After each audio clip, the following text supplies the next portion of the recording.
دخلت في مقابله بقوه، انما مع مرور الوقت اكتشفت فريق اكاديري بدون نجوم، ولكن فريق شرس، فريق يمتع، فريق يلعب بواقعيه قريب من المرمى ديال الحارس الشاب اللي لعب بشجاعه كبيره حمزه اوزال في غياب الحارس الرسمي بدر الدين عاشور الذي يتمثل تدريجيا الى جانب زميله عقيد الغائب بفعل اصابه، ربما لعنه الاصابات تطارد الوداديين. نحن شاهدنا الهدف الجميل جدا، العطوشي كان متعطشا للعوده كرسمي في الوداد ومتعطشا للهدف، يخادع الحارس الفهد، بالفعل هو فهد الحمادي كان شرسا في مرمى الحسنيه. هنا هدف تعادل، محمد طاووس كان طاووسا وانتشى طويلا بعد الهدف، يعانق مدربه سكيتيوي الذي امتعنا الى جانب الطوشاك.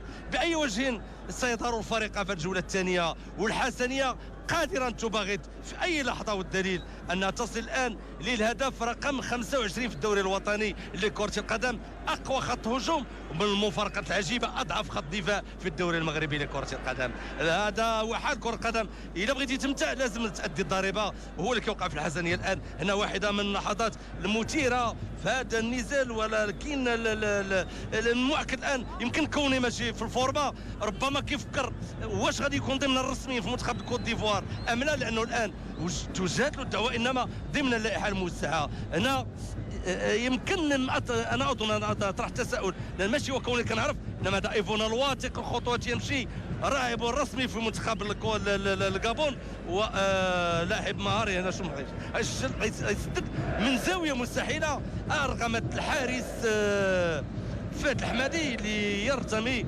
ارتماء انتحاري لانقاذ الموقف. تغييران اضطراريان للطوشاك، هناك بالربح والسعيدي، ربما ضربه موجعه للقلعه الحمراء، انما الشافيني دخل، ربما لم يشفي غليل الوداديين، والدليل هذه المباراه الثانيه اللي غيلعب فيها مع الوداد ماشي كلاعب رسمي، وقال طوشاك بانه في كثير من الخرجات الاعلاميه بانه لا يدخل ضمن استراتيجيته. على اي هذه اشياء يمكن تحدث، وخروج بالربح اثر بشكل كبير في خط الوسط، والدور الان المنوط باللاعب محمد صلاح الدين السعيدي. اذا التغيير كان اضطراري، والمدرب بطبيعه الحال يحاول العوده في النتيجه، حتى رضا الهجوج ما كانش متوهجا في الجوله الاولى، ربما غرق في اللعب الفردي واضاع على زملائه العديد من الفرص، وتدخل من اوبيلا حكم المقابله زوراق عادل، هو عادل بالفعل اسم على مسمى في هذه المقابله. والحسنيه تلعب بطموحات كبيره، وبالرغم انها تتواجد في هذا الملعب الاسطوري المركب الرياضي محمد الخامس بالدار البيضاء، وتيفو عملاق، تيفو عملاق في المدرجات. كم وراء هذا الجمهور، كم وراء هذا الجمهور، حتى اسمهم يتحدث عنهم. الوينرز الترجمه الحرفيه هي المنتصره، يعني انجليزيه، والقلعه الحمراء دائما كانت هكذا. لا اقدم هذا الفريق، تاريخ يقدمه، وخزانته مائله، بهذه العباره مائله من كثره الالقاب في منافسه كاس العرش وكره القدم والكؤوس الافريقيه والعربيه. وكترجع بيا الذاكره واحد المقابله اسطوريه هذه 10 ديال السنوات في نصف نهائي في الجزائر في العاصمه، نصف نهائي كؤوس افريقيا مع فريق اتحاد العاصمه بملعب الرويبه، في مقابله اسطوريه ولعبوا فيها الوداديين بشجاعه كبيره، ونهت نهوا بجوج، وعرجوا على النهائي التاريخي اللي فازوا بلقبهم مع المدرب اوسكار في الوقت اللي انذاك تسديده قويه، انما اناس الاصبحي اخطا الوجهه. الوداد انذاك كان كيتشكل من الحارس الكبير الجرموني، كثير من اللاعبين، عبد الحق ايت العارف، لاعبون كوتر، خالد خامه، لاعبون كوتر، ومشى النهائي. نتمنى الوداد بهذا التوهج بهذه العوده يرجع للواجهه، ويرجع لانه مكانته الطبيعيه هي الالقاب واللعب مع الكبار. كره للوداد تمشي عند كوني، قريب منه الماتوني، القلعه الحمراء اشتعلت مدرجات، هل تشتعل في الملعب، تمشي عند نصير،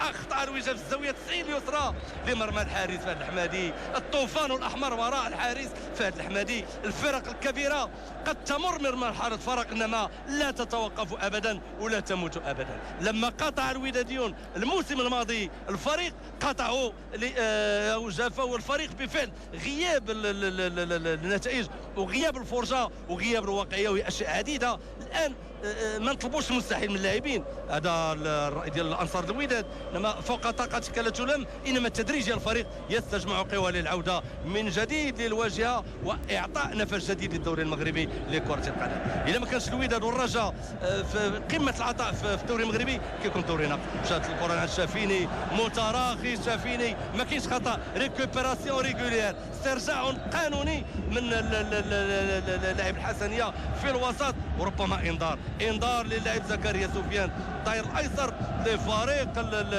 الحسنيه. المقابله متقنه في المدرجات، هل تشتعل في المستطيل؟ بالفعل بيون افون قويه ديال لاعب سفيان في حق لاعب صلاح الدين السيد. يعني الانصار الحسنيه الان تقريبا 2500 ويمكن مسلم الان 35,000 متفرج كيتابعوا هذه المقابله. تقريبا ثلث الملعب هو اللي فارغ، وبالرغم ان المقابله من برا جايه يوم السبت كاين كثير من جماهير الفرق محبي الفرق هم عمال او يعني صناع او تلاميذ مدارس. على اي الجمهور في الموعد والقلعه الحمراء في الموعد، والجمهور ينتظر النتيجه فيما حركات تسخينيه اكثر من لاعب ودادي بالقرب من المدرب توشاك. نفس الشيء بالنسبه للحسنيه، 6 لاعبين دفعه واحده في حركات احمائيه. ربما هذه كتكون استراتيجيه من بعض المدربين يامر كل دكه البدلاء بالقيام بالاحماء لاعطاء الانطباع للمجموعه التي تلعب انه ستكون تغييرات كثيره. هذا كيدفع اللاعبين الرسميين لمضاعفه الجهد واعطاء ما يمكن اعطائه كسخاء وكمردوديه وكفرصه. اذا كره للوداد، تماثيل النصير تمشي للوسط، روح رياضيه كبيره والسعيدي سيواصل المقابله 1-1، نتيجه منطقيه وكل شيء وارد في هذا النزال. مشات عند سفيان، محاوله تمرير تمشي عند ليركي صانع العاب الفريق، محاوله المرور، كيف السبيل الكره عند الشافيني، مره جميله تمشي عند رضا الهجوج، رضا امامه ايفونا، رضا ما كاينش خطا. بالفعل ما كاينش خطا، غارق في اللعب الفردي. يمكن نقول ما شاهده رضا الهجوج اللي بدا الموسم مع فريق الوداد. نتمنى رضا الهجوج يخلي رجله فوق الارض وما يتخرج وما يمشيش يتوهم بانه وصل النجوميه هو في اولى الخطوات. يمكن نقول مازال تيحبوه في كره القدم، يلزم يلعب بواقعيه ويدخل مع المجموعه، لانه الان منذ بدايه المقابله حتى الان كان احتياطي في المقابله الاسفي، دخل في الجوله الثانيه ما عطاش مردود. اليوم يمكن فوت فرص كثيره على زملائه، نتمنى يرجع من جديد لاننا نحب كل موهب باش تمشي بخط تدريجي بخطوات يمكن تكون ثقيله ولكن تكون واثقه باش تعطي الاضافه للدوري المغربي.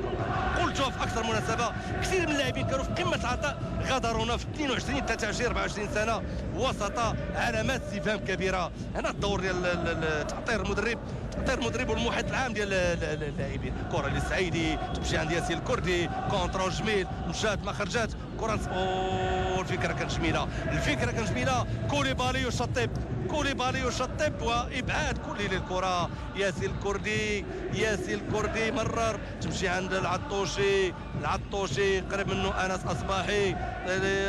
الحسنيه تضغط، ديري واحد بريسيون تيريب، واحد الضغط رهيب على اللاعبين. الحسنيه تلعب بدفاع متقدم، يعني هذه استراتيجيه مدرب الماتوني في المكان المناسب، هادئ رصين، هكذا ايتو دائما. غاب في فرص لقاءات كثيره الاعتبار صبح من اللاعبين الاحتياطيين، وهو لم يبارح به سن عتبه 29 سنه. ديما جديده، خلخله جديده، تغييرات بالجمله قدم على المدرب السكيتيوي داخل القلعه الاكاديريه. غزاله سوس المدينه، الفريق الذي ينتمي لمدينه جميله والملعب الرائع ادرار والجمهور الرائع للحسنيه الذي يؤكد فضاء الملعب ديال ادرار وباقي ملاعب الوطن. اليوم يتواجد اعداد كبيره، يمكن نقول 2500 مناصر اكاديري خصص لهم مسؤولو المقابله المدرج الاسطوري لجماهير فريق الرجاء تفاديا اي اصطدامات. انما تاكدوا ان جمهور الوداد جمهور رائع، واحد من احسن جماهير كره قدم مغربيه. كره للوداد تمشي جميله عند باكاري كوني يمرر، اصطدمت مع الماتوني. الوداد تضغط، الوداد تضغط، والحسنيه تراقب المقابله. العطوشي مر الحارس حمزه اوزان يمرر من جديد، ارتقاء في الوسط، الكرات صعبه هنا وهناك، كل شيء وارد في هذا النزال، كل شيء وارد في هذا النزال. لما تمريره جميله من نصير تمشي عند رضا، وتغطيه جيده للظهير الايسر، تغطيه جيده للظهير الايسر. انما المقابله عموما فيها اثاره وفيها تشويق وفيها متعه. يمكن الايقاع ما بين مرتفع ومتوسط، هذا رجل استراتيجيه اللي رسمكم المدرب. كره جميله، هي كره بالكعب لرضا، رضا يحاول يمرر، غارق في اللعب رضا لجوج. ماشي في الفورما، ماشي في الفورما. يمكن يغيروا المدرب توشاك الى وصل المقابله بهذا الوجه. الفكره كانت رائعه، احسن ما فعل الشافيني هو الشوف اللي شاف الان ومرر كره بينيه، انما اخطا الوجهه المدرب اللاعب الغابوني ملك ايفونا. كره اكاديريه، تبادل كره في المنطقه الخلفيه، الحسن تلعب بوستر ثالث، كوليبالي يتوصل قريب منه اللاعب ليركي العميد. كوليبالي لمن ارتقاء نزل كورتو بشكل صحيح، نزل كورتو الحافظ ليركي يراو بشكل اللي بغا، لاعب مهاري ممتاز، يمكن يسدد. محاولة تمرير جميلة جميلة جميلة جميلة، رضا العبيدي يتوصل، محاولة مرور تمشي عند ليركي مجيد، الكونترول صحيح، الكونترول صحيح. ليركي العبيدي، ليركي العبيدي العميد والجناح مهارات كبيرة، عندهم سوء تفاهم في هذه اللحظة، انما عتاب من ليركي العبيدي، والمقابلة متواصلة. كرة الكوني، لاحظوا اول دفاع، اول لاعبين مدافعين في الحسنية هم لاعبو الخط الامامي، ديفونس افونسي، خلق متاعب كبيرة للوداد في هذه المقابلة، خلق متاعب كبيرة في هذه المقابلة. وحتى خط الوسط صعب جدا انه الوداد تخلق فيه الفارق، لانه الاكثرية العددية هي للاكاديمية. ارتقاء، محاولة المرور، ارتقاء، والبحث عن الحلول التي قد تأتي أو لا تأتي. كرة جميلة مشات عند حداد، صعبة صعبة صعبة، زيدو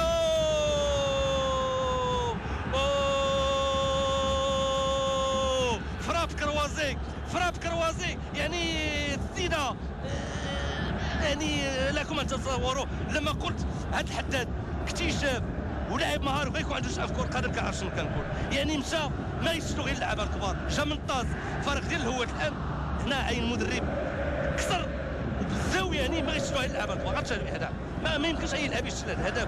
بالكروازي مش بدا حارس، مشى مع الحارس، الله غالب بهذه العباره، الله غالب. انما هذا الرجل فيه السحر وفيه الشهد وفيه التركيز وفيه الثقه في النفس. الحسنيه متقدمه، للذين التحقوا من اللحظه لا تستغربوا، الحسنيه متقدمه بمركب رضا محمد خميس 2-1.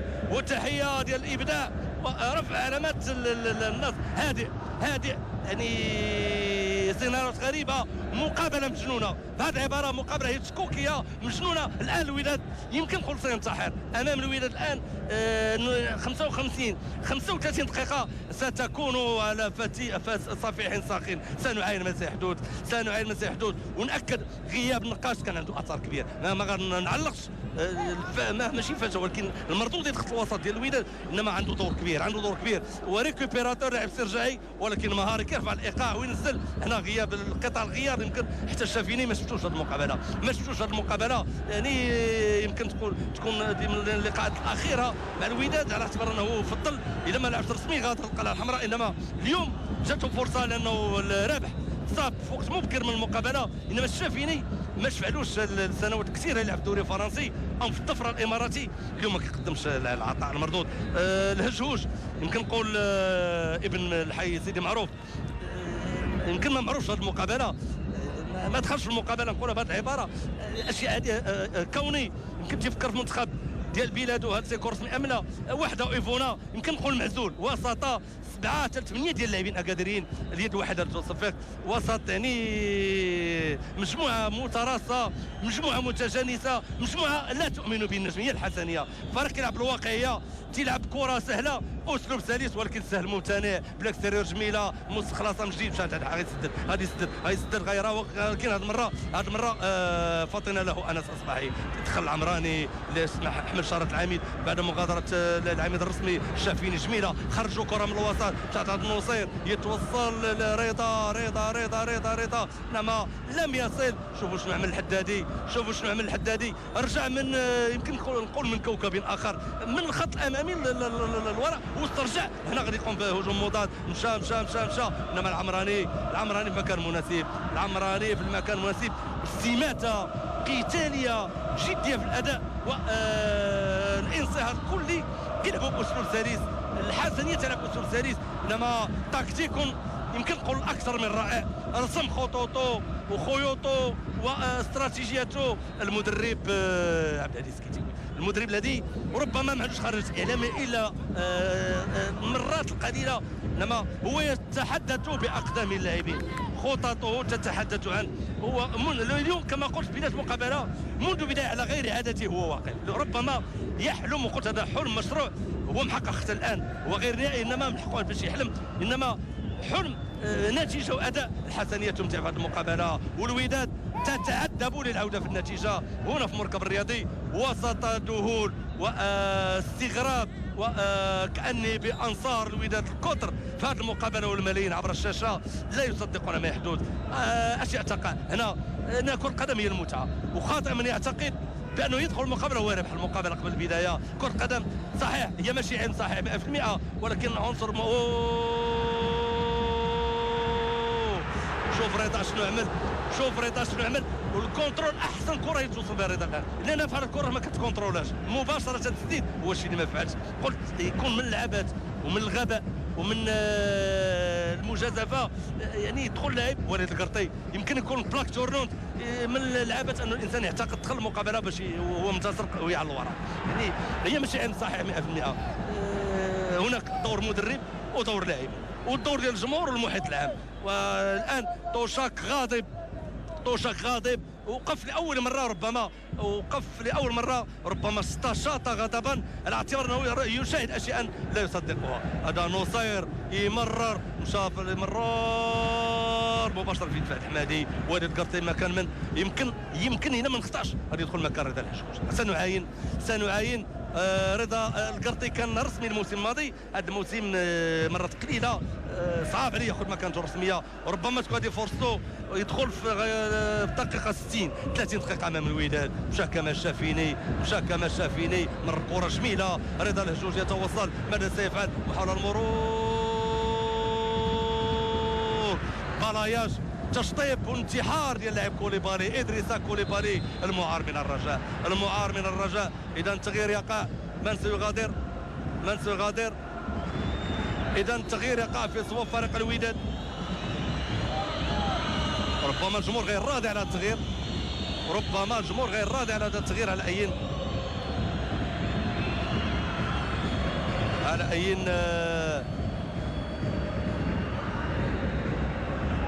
أناس أصبح يغادر رقعة الملعب، دخول شاب مكان شاب. إذا المقابلة متواصلة، رضا أخطأ الوجه نصير هذيك النصير، يعني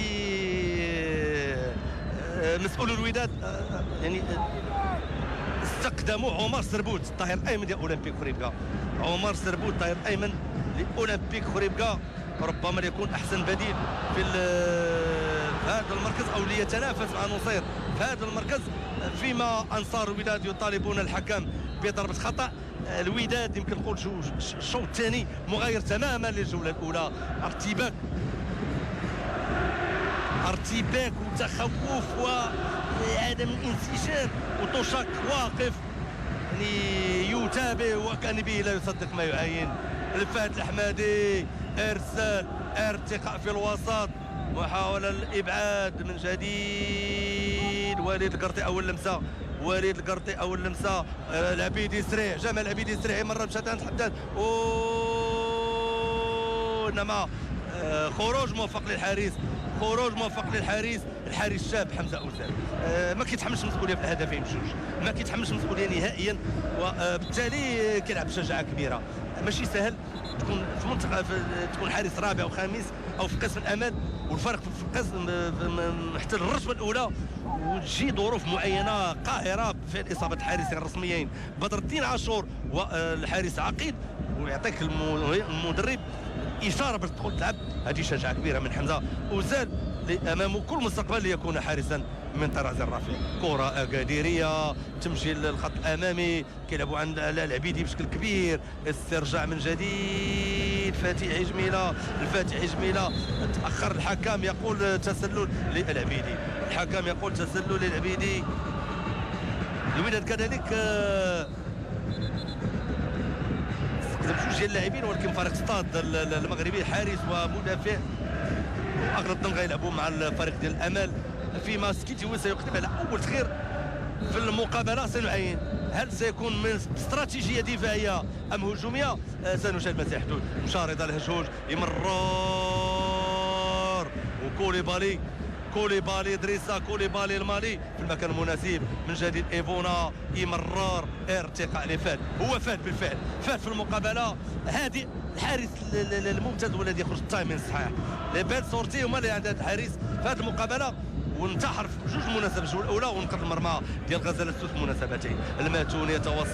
الماتون يتوصل هنا مشاو الاسلوب المباشر، كره في طريقه العبيدي، ارتقاء للعطوشي، الحكم يعطي امتياز للعطوشي، يعني صعوبة جمة يجد الوداد في المقابلة. العمراني من جديد، يمكن نتابعوا يعني بهدوء هذه المقابلة. خط الوسط ديال الوداد يمكن نقول مشلول في هذه المقابله، خط الميدان مشلول في هذه المقابله، وهنا نقطه ضعف الوداد في هذا اللقاء. والحسنيه تواصل هذا الزحف في الكونتر اتاك، مشات عند اللاعب الحداد، يمر عند الفاتحي تاخر، لاعب يجر وراءه تجربه كبيره، وعبد العزيز سكيتيوي لما جاء الحسنيه جاب مع جوج ديال اللاعبين كيعرفهم جيدا، وكان وراء ظهورهم كلاعبين في منتصف التسعينيات القرن الماضي. الامر كيتعلق بمزيان واللاعب الحسيني اللي تقريبا عمر 16 17 سنه مع فريق الحسنيه. حسنا فعل. جمال العبيدي سخاء في العطاء، 28 سنه، واحد من ابرز اللاعبين الموسم الماضي وهذا الموسم. جناح، امكانات مهمه، كيعطي الاضافه، يدخل مكانه زميله في الفريق.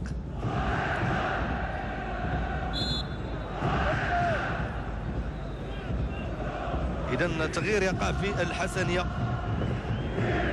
اول تغيير يقع في المقابله.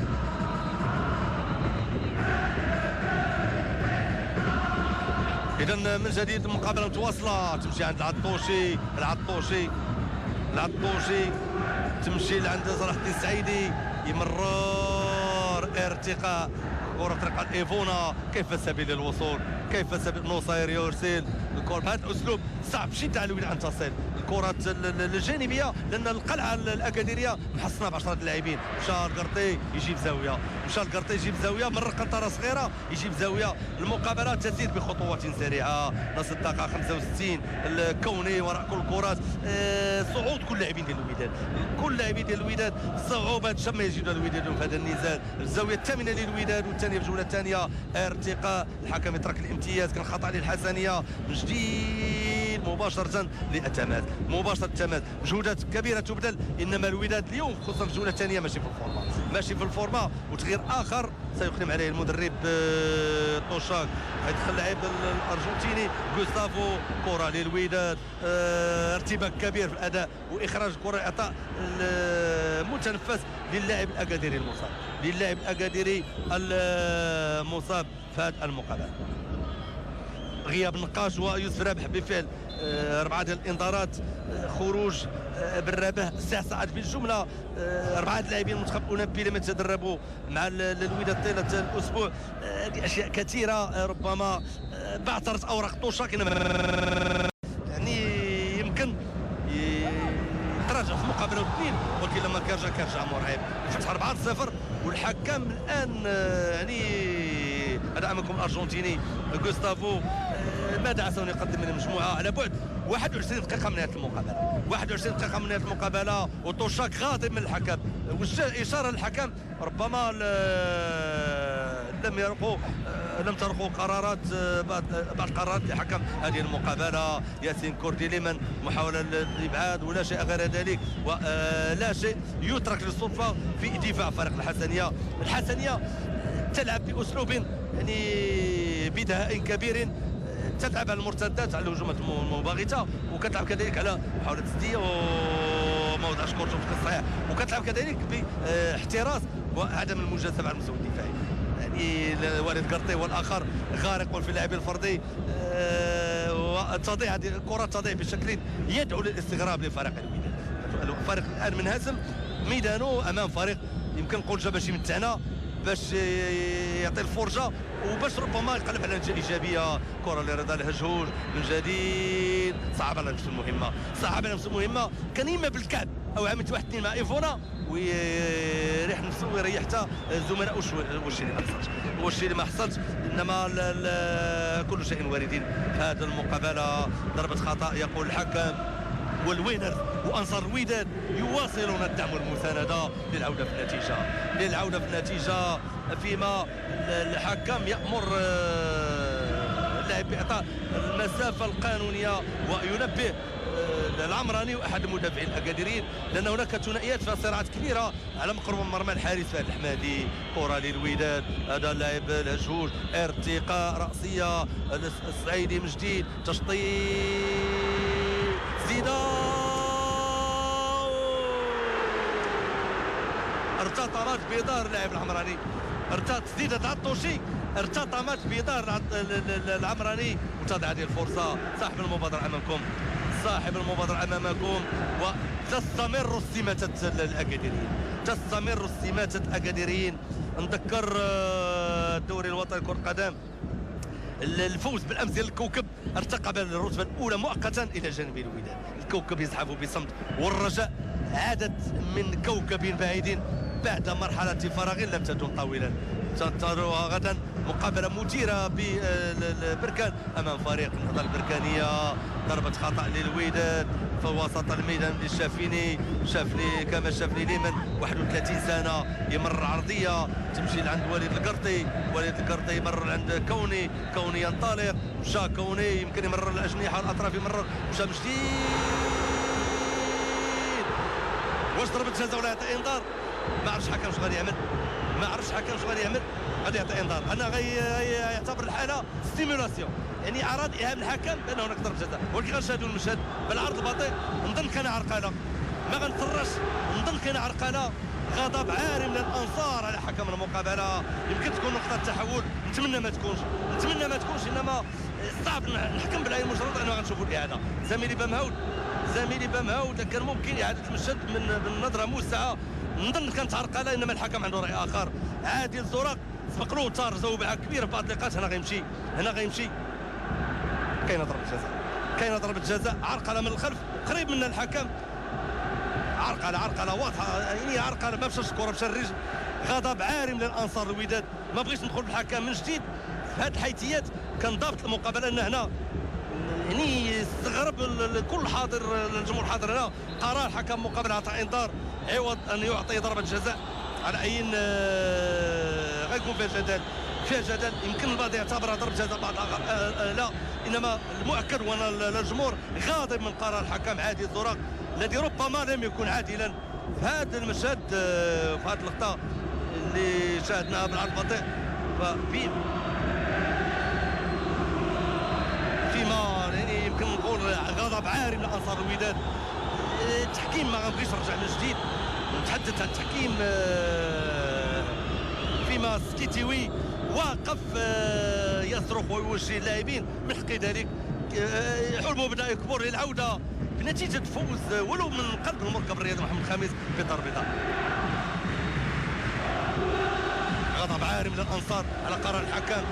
هذا موضوع اخر، يمكن نقول الحكم غنعاود نكررها، حكم بشر، ولكن قرار بحال هذا كيكون عنده تغيير استراتيجي، كيجي فوق استراتيجي المقابله، يمكن يقلب مقابله راسا العقيل. وليد القرطي خارج تغطيه، دخل يلاه 10 ديال الدقائق، ما عطاتها تمريره، 3 المرات كيبحث على القنطره الصغيره اكثر ما كيبحث على تمريره. يمرر الحداد، تدخل العمراني، ارتباك كبير في الوداد في هذه المقابله خصوصا في الجوله الثانيه. خرجوا الكره من منطقه منتصف الملعب، مشى عبد اللطيف نصير، ماذا سنفعل؟ يمكن نقول كوني يتوصل، محاولة تمرير تمشي عند كمال الشافيني يمرر جميله عند رضا الهجوج يسدد جدار بشري رهيب كيف السبيل اختراقه من طرف الرجاء.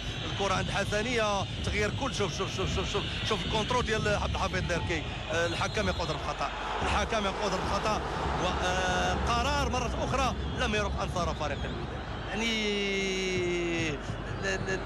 عبد الحفيظ ديركي هنا ربما مصاب، سيدخل الطبيب فريق الحسنيه. هنا التدخل من الخلف كمال الشافيني، تدخل وخطا مشروع لفريق الحسنيه، الوداد ربما تمر من مرحله فراغ، حتى الجمهور يساند رغم المقابله المبرمجه يوم السبت. لما الجمهور جا بواحد الاعداد كبيره 35,000 مناصر من الوينرز وباقي الفصائل الوداديه جاءوا للمؤازره واعطاء الدعم اللازم للاعبين. انما الوداد اليوم خصوصا في الجوله الثانيه نقولها بالمليون مره ماشي في الفورمه، ولكن ما نساوش نقطه اخرى امامه فريق منظم. النجوميه الحسنيه في القوه ديال المجموعه ماشي في الفرق، قوه بالعكس. الوداد اليوم نصف الوداد تقريبا او ثلث اللاعبين غارقون او غرقه في اللعب الفردي. البعض كيبحث على القنطره الصغيره، البعض الاخر اللي التعلق بمفرده، ولكن من تضيع المجموعه وتضيع عطاءات المجموعه، الشيء الذي دفع المدرب طوشاك الويلزي الوقوف اكثر مره يرفع صيحته على اكثر من لاعب للعوده في النتيجه والتحسن على مستوى الاداء سواء الدفاعي او الهجومي.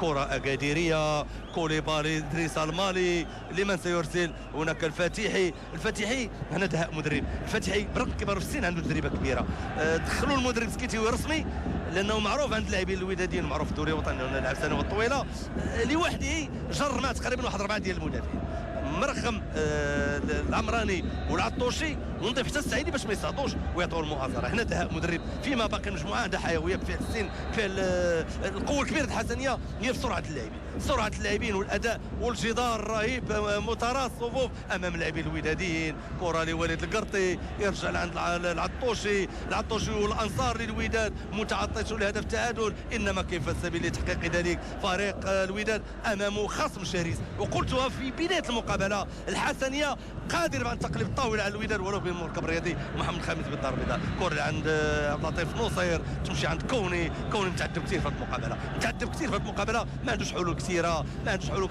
شوف الحداد شنو تيعمل، ما ضيع حتى كره منذ بدايه المقابله. مشات عند سعيدي يمر عند نصير غادي يمرر ضعفه الكبير هذا اللاعب.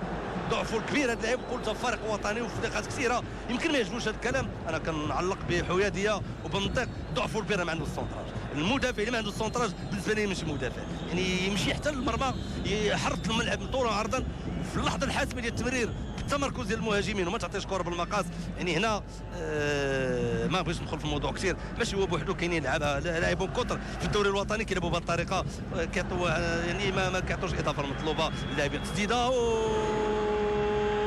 الهجوم يمرر تمشي عند غوستافو، غابه من الارجل امام مرمى الحارس فتح حمادي. دفاع رهيب للحسنيه وحارس فهد بالفعل. اسمع على مسمى. شوف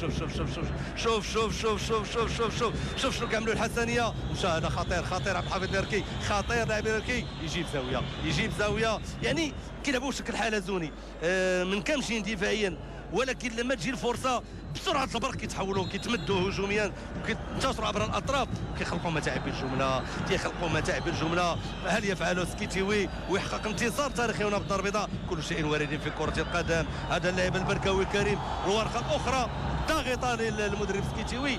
البركاوي واحد من اللاعبين هذا الهدف الاسطوري والتاريخي في المقابله الهيتشكوكيه بادرار امام فريق اولمبيك افريقيا في الدقه 97. الجمهور غاضب من حركه ليركي. ربما هذه التوقفات بين فين اخرى تربك حسابات الوداد والذهول يعم الملعب، وربما دهشه لم تصدق، ومخاطئ من يعتقد بانه كيدخل المقابله هو فائز.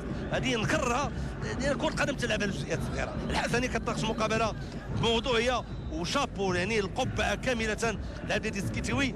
جا ماشي في هذه المقابله في كل اللقاءات، وكانت الارضيه الجميله ديال مركب الرياضي محمد خميس تغري بالفرجه بالمتعه والشو اللي مقدموه فريق الحسنيه في هذه المقابله امام فريق ماشي سهل اللي هو فريق الوداد اللي كيلعب في معاقله وفي ملعبه وامام قرابه 35,000 من مناصره. اذا فرحه كبيره لانصار الحسنيه المقدر اعدادهم تقريبا 2500 مناصر، فيما زاويه لفريق اوبيلا المهدي الحسنيه، ارتقاء تدخل العمراني، الكره في طريقه الشافيني. شوف شوف شوف شوف شوف اول مدافع هو الخط الامامي. يعني غريب هذا الاسلوب، اسلوب شرس، اسلوب شرس و يعني تكتيك رائع يقدمه المدرب الحسنيه في هذه المقابله. خنقوا الانفاس ديال الوداد، ابقوهم في معقلهم في منتصف ملعبهم، الشيء الذي يعني يمكن نقول هذه واحده من اسوء اللقاءات التي يقدمها الوداد خصوصا في الجوله الثانيه. شوف شوف شوف شوف كثره الضغط يولدوا الاخطاء، هو الشيء اللي حاصل الان. مشى الحداد وحده هو خلق متاعب بالجمله للوداد، خلق متاعب بالجمله للوداد وضربه مرمى. يعني يمكن نقول مده طويله لم اشاهد الوداد بهذا الارتباك وبهذا الخلخله في الصفوف وبهذا اللعب الفردي المبالغ فيه لاكثر من لاعب. ارتقاء لكوني اليد واحده تصفق، اليد واحده تصفق، وليد القرطي قريب منه يمر للهجوج، الهجوج يتوصل، ماذا عسى ان يفعل؟ هل يكفر اخطائه ويقدم تعادل؟ محاوله المرور، الفكره كانت جيده انما لن تجد اي لاعب، الوقت يزاحم، الحسن يزاحم الوداد والوقت يزاحم الوداد. نفذ زاويه تمشي عند ياسين الكردي، ماذا سيفعل؟ تمشي عند كوني مرر كره في طريق الهجوج من جديد، يعني يسدد في بالتايمين والمكان غير مناسبين. زياده اخرى نفس الخطا يرتكب، هذا دليل على الارتباك ودليل على ديه اللاعبين مشتت في هذه المقابله، وربما فقدوا حتى الثقه في النفس. انما المقابله لم تنتهي بعد. غوستافو يمرر، اخطاء بالجمله، وليد القرطي يتوصل، كليمان سيمرر، غادي يمرر النصير، اخطاء بالجمله لهذا اللاعب يعني خارج النص. يعني يمكن نقول في العلبه الصوتيه يعني ما صراحه دخل باش يعطي الاضافه، انما يمكن نقول هو يعني اسوء بكثير من رضا الهجوج في هذه المقابله. الفارق يعني اللاعب لما يكون احتياطي ويدخل يلزم يعطي الاضافه، هو الشيء اللي ما حصلش مع اللاعب غوستافو ومع اللاعب وليد القرطي. شوف شنو عمل، شوف يخيط دفاع فريق الوداد، يسرى ساحره للحداد صراحه ما شاء الله، يعني ثقه كبيره في النفس باش تخترق معترك. هذا ما بغيتش نتحدث عليه كثير، باش تخترق دفاع بالطريقه اللي بغيتي وبالسلاسه وبالانسيابيه وبالثقه وتسدد. شو غير وكان بيتجول هذه يعني ثقه كبيره في النفس. نتمنى يواصل بهذا السخاء وبهذا العطاء ليكون له شأن كبير في كره القدم. الوداد عاجزه تماما، شلت حركه الوداد، نسمي الاشياء بمسمياتها. الشافيني غارق في الوسط، يغير عرضيا، ما عندوش حل اخر، لو لاترال هو الحل، اللاعب العرضي هو الحل. مشى ياسين الكردي ويمكن نعتبر اللاعب كوني افضل عنصر في الوداد، انما اليد واحده صفر حرس الملعب، ولكن الله غالب. يحاول التمرير ضائعه من جديد. وليد القرطي اخطاؤه تتوالد لحظه بعد اخرى لتتواصل الاخطاء بالجمله، فيما دقائق 7 دقائق ويكون 1 دقائق ولا 3 ماذا باي سيناريو ستنتهي هذه المقابله، باي سيناريو ستنتهي؟ تمريره، ارتقاء، بالدو ماتش هدف يضيع لياسين الكردي. التمريره الجميله ديال رضا الهجوج، انما الارتقاء ليكستونسيون كانت ناقصه وسكيتيوي يوجه كل مجموعه منذ بدايه المقابله حتى الان. يعني هو على اعصابه لما جا سكيتيوي يمكن نقول معليش الضغط، لانه المدرب كيشتغل باحترافيه، مضى عقد 3 ديال السنوات مع الحسنيه بشروط. الشرط الاول بقاء الفريق في القسم الاول، ومن بعد ذلك تهيئ فريق تنافسي، والموسم الثالث يمكن تكون طموحات اكبر. هو اللي يجعلو كيناقش الامور بواحد الاريحيه، ارسال، كيناقش الامور باريحيه وتدريجيا بدا يرتقي في الاداء. الان اذا سالت اي متفرج في الدوري المغربي كره القدم تقول له من يمتع، شوف على بارات، شوف على ارتماء انتحاريه. هذا فهد بالفعل، لما اقول فهد وفهد الحمادي هذا اسمه، انما اسم على مسمى ما شاء الله. كان فهدا ماشي في هذه المقابله لسنوات طوال واسد داخل المرمى، ديال خروج خاطئ، انما سوء تفاهم وتباطؤ ما بين العمراني والعطوشي والحارس حمزه. يعني الوينرز جمهور الوداد 10 على 10 صراحه. الجمهور لم يكف عن التشجيع منذ بدايه المقابله، ولم يتلفظ باي كلمه تخدش كبرياء الخصم او اي طرف. فبذلك برافو للوداد بهذا الجمهور، وبرافو للوداد بهذا يعني بهذا الدعم وهذا السند ديال الجمهور الرائع الذي يعطي الاضافه في كل اللقاءات ويعطي سحر خاص للدوري المغربي لكره القدم. الحارس الشاب يمرر، تمشي من جديد عند لاعب وليد القرطي، وليد القرطي عرضيه توصل عند العمراني، قرب له عبد اللطيف نصير، يمكن قرب له كوني يتوصل، يمكن الحل يجي من عند كوني غادي يعمل اش غادي يعمل، يراوغ عملت واحد اثنين، تمشي من جهه عند القرطي ما يفعل، يمرر غريبه صوروا لاني دخل يلاه دي واحد 4 ساعات تبقى خطوات باش كيتحرك في الملعب، خطوات متثقله صراحه شي اشياء هي لا تشرح، يعني الواضحات من المفضحات اواصل. يعني الكره للحسنيه 5 دقائق على نهايه المقابله. الوداد تمر من اصعب الفترات في هذا ماشي في هذه المقابله وكيف الدوري الوطني لكره القدم. يعني الهزيمه باسفي، واليوم الهزيمه حتى الان مؤقتا امام فريق الحسنيه، وبنهزمه ولكن بعرض غير مقنع لفريق. هنا نقطة تحول في المقابلة، يمكن تكون منهزم ولكن تمتع. الوداد الشوط الأول يمكن نقول قدمت عرض مقبول، إنما الجولة الثانية الوداد غائبة، والحسنية تناقش المقابلة بنفس الاستراتيجية وبنفس العطاء وبنفس السخاء وبنفس الطموح للوصول للمرمى. رضا الهجوج يتوصل، يمرر عرضية، إنما لن تصل بتدخل لاعب محمد طاووس. تمشي من جديد وليد القرطي يمرر، وطاووس من جديد. الوقت لا يرحم الوداد. رضا الهجوج الزاويه التاسعه لفريق الوداد في هذه المقابله. تغييرات بالجمله هنا وهناك، وارسال ومن جديد ابعاد من طرف البركاوي كريم، والكره تصل للاعب حداد. يعني وقف الكره باش يبحث على لمس. شوف شنو عمل شوارع المراوغه، يعني فتح طريق طيار منتصف ملعب ودفاع فريق الوداد. يعني لاعب باش يكون عندك لاعب بهذا الشكل يقلب مقابله كنتيجه، ويمكن يمتص الاندفاع ديال الخصم، ويمكن يعطي تمريره. عنده حلول كثيره، عنده علبه اسرار هذا اللاعب، حبله بحلول كثيره، عنده كيفك الشفره في الوقت المناسب في التايمين الصحيح. ولكن العلامه الكامله ديال المدرب اللي اكتشفوه، المدرب اللي جابوه، كان يمكن يقف في التعرض البيضاوي ما يعرفوا حتى واحد، ولكن يجي عيون تقنيه ترصدته هو اليوم باكادير دول 20 رابعا. غيكون عنده شكل كبير. نتمنى يبقى وضع رجله فوق الارض وما يمشيش بواحد خطوات متسارعه باش تدريجيا يعطي العطاء المطلوب ويكون اضافه للحسنيه والكره القدم المغربيه. تغيير اخر بادي اوك، هذا الهداف ديال الفريق، سر ابقائه هو مهدف الفريق ب4 اصابات. سر ابقائه في دكه البدلاء، السر عند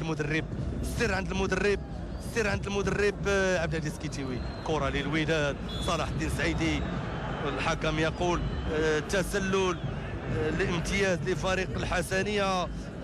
جوج ديال الدقائق و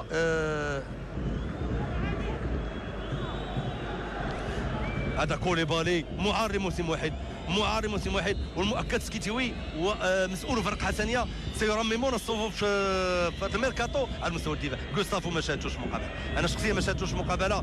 شوف كيف حتى قطره صغيره والوداد منهزمه ب2-1 وكتلعب في الدقه 88. غريبه افكار بعض اللاعبين. على اي مشى رضا الهجوج ما سيفعل محاوله المرور. الحسن تستميد يمرر الكونترول لوليد القرطي، يمرر لنصير القرطي من جديد، يمرر العرضيه تمشي عند رضا الهجوج يمرر، واستماته اكاديريه. الان انتعش انصار الحسنيه، استيقظ انصار الحسنيه بالتاكيد. العيون الان اذا كان يعني سوء الطالع او عدم سعاده الوداديه في هذه المقابله مؤقتا في الفريق منهزم ب2-1 هنا في الدار البيضاء، فبالتاكيد هناك فرحه عارمه باكادير ونواحي بفعل هذا العرض اللي مقدمه فريق الحسنيه وبهذه النتيجه اللي مقدمها هنا في الدار البيضاء امام فريق الوداد البيضاء. نصير لمن اخطاء بالجمله متواصله، استرجاع رائع غادي يموتوا المقابله. مشى كوني هنا خطا في الثقه في النفس، مشى رضا الهجوج جوج. ماذا سيفعل رضا؟ كوني فقد التوازن. هنا الضغط، هنا لا بريس على اللاعبين، هنا لا بريس. مشى هنا الهجومات المضاده غادي يلعبوا لي كونتر اتاك. مشى ولكن هناك تغطيه ديال الدفاع جات عن صلاح الدين سعيدي. لمن سيمرر 90 دقيقه انتهت. كان سيضيف 5 دقائق. 5 دقائق هي مده مهمه. شوف كونترول محاوله تسديد، انتحار، يمكن نقول انتحار ديال لاعبين الحسنيه. شوف الاخطاء، مقابله مجنونه. مشى في مرمى ايمن زيرو.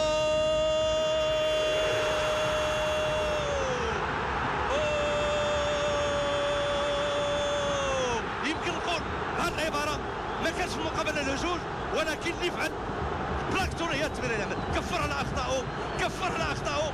هنا يشتعل المركب الرياضي محمد الخامس الدار البيضاء والمدرب سكيتيوي غاضب من اللاعبين. كم انت مجنونه يا مقابله. عوده الدفن للمدرجات. الوينرز وانصار الوداد يتنافسون صعدا. شوف هنا الخطا مشى هنا احسن ما فعله جوج هو اللي يعمل الان. اختار كل دفاع ومرر العرضيه.